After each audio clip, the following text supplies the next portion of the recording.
Hey everybody, what's up? I'm going to be comparing two folding knives here. I've got the Cold Steel Recon 1 and the Spyderco Manix 2.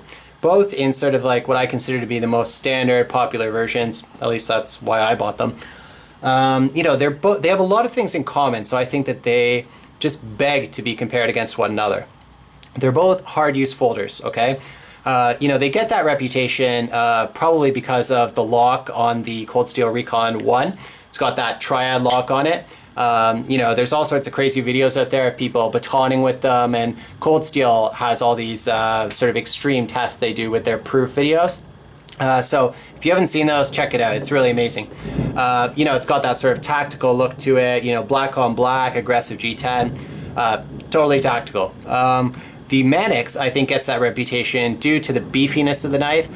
It's got those full steel liners in there, so it feels heavy. I think the lock is adequate, and it also has quite a thick blade stock on it. So both hard use, sort of tactical folders. They both have G10 handles as well. You know, the G10 on the Cold Steel Recon 1 is just amazing. It's out of this world. The best G10 I've ever felt. So much so that you really need to sand underneath that clip or do some other sort of mod, or it will rip your pants up. You know, but in terms of grippiness, it's just outstanding. You really can't say enough about it. Awesome. The G10 on the Manix is also good. Less aggressive, definitely, sort of a medium traction. But hey, G10 is G10. It's awesome. You know, it's the G10 that we've come to know and love. Very good, you know, can't say anything bad about that. The weight on these knives is also, you know, identical. They're both 5-ounce knives.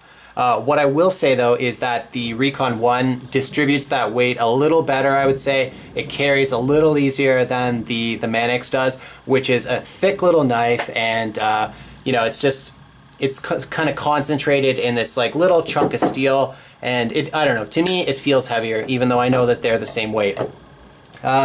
Both these knives come in different versions within their own respective lineups.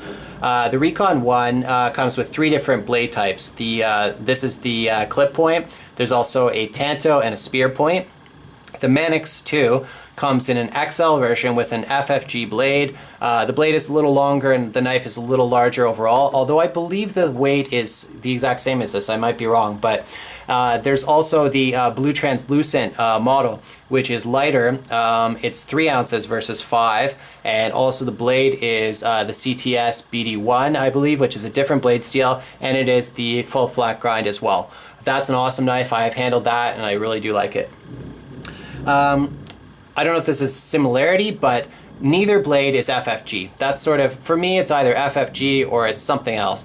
You know, these are something else.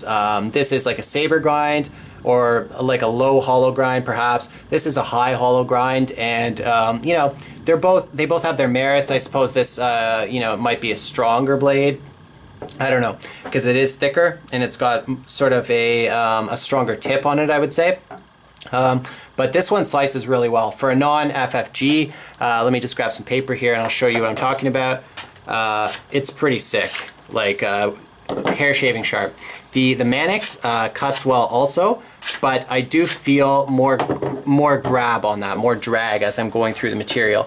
Despite the fact that they're both hair shaving sharp, I find this one slices a little better. They also have awesome traction. You know, they both lock into the hand extremely well. I don't know if you can call this a double choil exactly, maybe not, because you can't choke up on it, but it's got room for 2 fingers to go into it. You just really lock in. You know, same thing with this. This locks in awesome. There's a little bit of a difference there with the jimping, but you know, overall, both packages, they lock in really well. Awesome traction. So now let's talk about some of the important differences between these knives. So the first one is the blade length, okay? 4 inches, 3.4 inches. I do like that extra reach, even in EDC, and also if you can compare the cutting surface, like the actual bevel, there is quite a bit longer on the Recon 1. It's almost an extra inch longer. So that's something to consider, definitely. The blade steel, that's another important difference, right? On the Manix 2, you've got the S30V, crucible metal, CPM. A lot of people consider this to be sort of top of the line when it comes to steels. I can't really argue with that in terms of edge retention. But this is the AUS 8, cryogenically treated AUS 8. And I really like it so far. It takes an amazing edge. Yeah, it's not going to hold it as long as the S30V, but I like to sharpen anyways. I like to strop. I maintain my edges, and I've been very pleased with this so far. Also, this will not chip out on you. You know, we are talking about hard use folders, right? So I mean, you could be doing some sort of abusive tasks perhaps with these. The S30V will chip out on you if you abuse it. Place it under stress, the AUS 8 will roll, and you can resharpen that fairly easily. This will be much harder to resharpen if you let it get dull, but it will hold its head for longer. Another important difference is the presence of steel liners.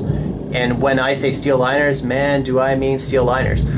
These guys are not milled out at all. These are solid steel liners, which definitely accounts for part of the weight of the knife. Yeah, they're both 5-ounce knives, but you know, they're not equal 5-ounce knives. That's the point I'm trying to make here. So I wish that these had been skeletonized and they had cut down on the weight of this knife. Throw an FFG in there, skeletonize the liners, and I would be a much happier camper with this knife. The Cold Steel Recon 1 has no steel liners at all. That's something they took out when they did the redesign. I'm not going to call it the new Recon 1 because I never had the old one. You know, for me, it's always been this one. But it's really nice having no steel liners in there. I'm just going to close the knife here and shut up so you can hear it. Listen to that. It's like this nice warm kind of thwack when it lands in the handle. No clink from metal or anything like that. So just awesome. I really like that. It's got this nice, clean, homogeneous feel to it. It's pretty cool. I like that. And also, this knife would probably be a lot heavier if you did have steel liners in there, at an ounce at least, you know. Now we're talking 6 ounces instead of 5. It's getting further and further away from something you can EDC.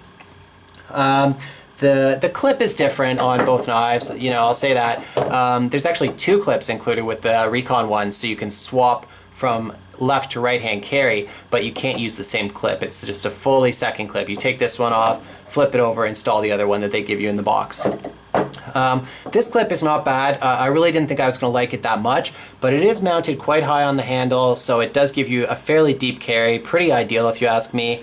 The clip is pretty strong. You really need to sand under there, otherwise it's going to rip up your pants, but it carries well. It's painted black, so you know, it's got a low-key, sort of low profile carry to it.